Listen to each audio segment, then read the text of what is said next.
Hello दोस्तों, welcome back to new video. तो दोस्तों, हिमाचल प्रदेश जल शक्ति विभाग की तरफ से कुछ भर्ती से रिगार्डिंग नोटिफिकेशन सामने आई हुई थी। तो सोचा आप सभी लोगों को इसके बारे में बता दें। तो यह 2 डिवीज़न से रिलेटेड नोटिफिकेशन रहेगी जो जिनकी वैकेंसी अभी तक आउट नहीं की गई थी। तो फाइनली उन सभी डिवीज़न्स की वैकेंसीज़ भी आउट कर दी गई हैं। बाकी आप लोगों को पता ही है कि कई डिवीज़न्स ऐसे हैं जो कि अपने इंटरव्यूज़ ले रहे हैं और कई डिवीज़न्स की अभी इंटरव्यू की डेट्स आना बाकी हैं। तो जैसे ही कोई भी नोटिफिकेशन आता है, चाहे वो वैकेंसी से रिलेटेड हो, चाहे कोई भर्ती रद्द हो या फिर आप लोगों की नई एडवर्टाइजमेंट से रिलेटेड हो, वो पूरी इन्फॉर्मेशन आप लोगों को हमारी तरफ से बताई जाती है वीडियो के माध्यम से। तो ध्यान से आज वाली इन्फॉर्मेशन सुनिएगा।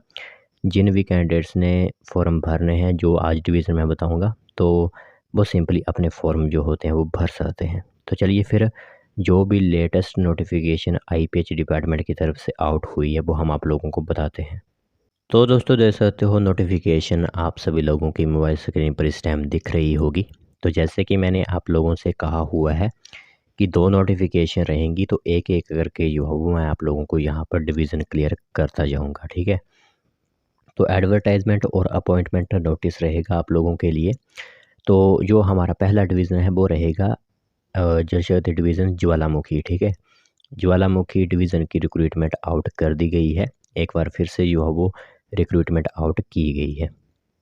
तो जैसे कि जनवरी महीने में जैसे 23 जनवरी 2024 को कहा गया था, फॉर्म आवेदन किए हुए थे जिन कैंडिडेट्स ने, उनको दोबारा फॉर्म भरने की कोई ज़रूरत यहाँ पर नहीं होगी, क्योंकि साफ-साफ अक्षरों में यहाँ पर लिख दिया गया है। सिर्फ़ उन्हें अपना एससी, एसटी, ओबीसी और नया बीपीएल सर्टिफिकेट ही जमा करवाना होगा अपने-अपने डिवीज़न में जाकर। और जो कैंडिडेट किसी कारणवश अप्लाई नहीं कर पाया था ज्वालामुखी डिवीज़न के अंदर, ठीक है, उन्हें समय दिया जा रहा है 30 सितंबर 2024 का। तो उन सभी लोगों के फॉर्म जो होते हैं वो जल शक्ति डिवीज़न ज्वालामुखी में जो है वो पहुंच जाने चाहिए 30 सितंबर 2024 को, ठीक है। तो यह जो रोड है वो आता है चंपापतन रोड, नियर दरंग के पास जो है वो इनका ऑफिस है। वहाँ पर आप अपने आवेदन जो होते हैं वो कर सकते हो।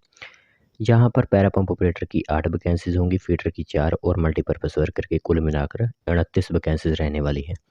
बाकी अपनी कैटेगरी के हिसाब से दे सकते हो कि क्योंकि आप लोगों को अपने कैटेगरी का सर्टिफिकेट देना है, तो दे सकते हो कि आपकी कैटेगरी की वैकेंसी है भी या फिर नहीं। बाकी क्वालिफ़िकेशन के बारे में सभी को पता ही है लगभग, ठीक है।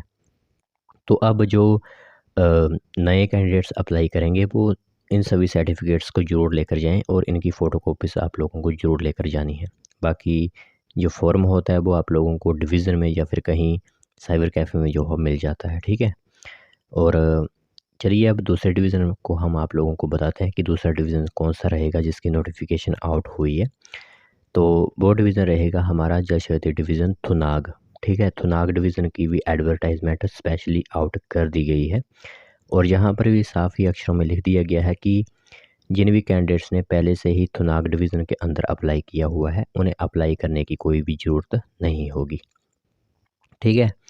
तो उन्हें सिर्फ़ अपना सर्टिफिकेट ही जो है वो देना होगा।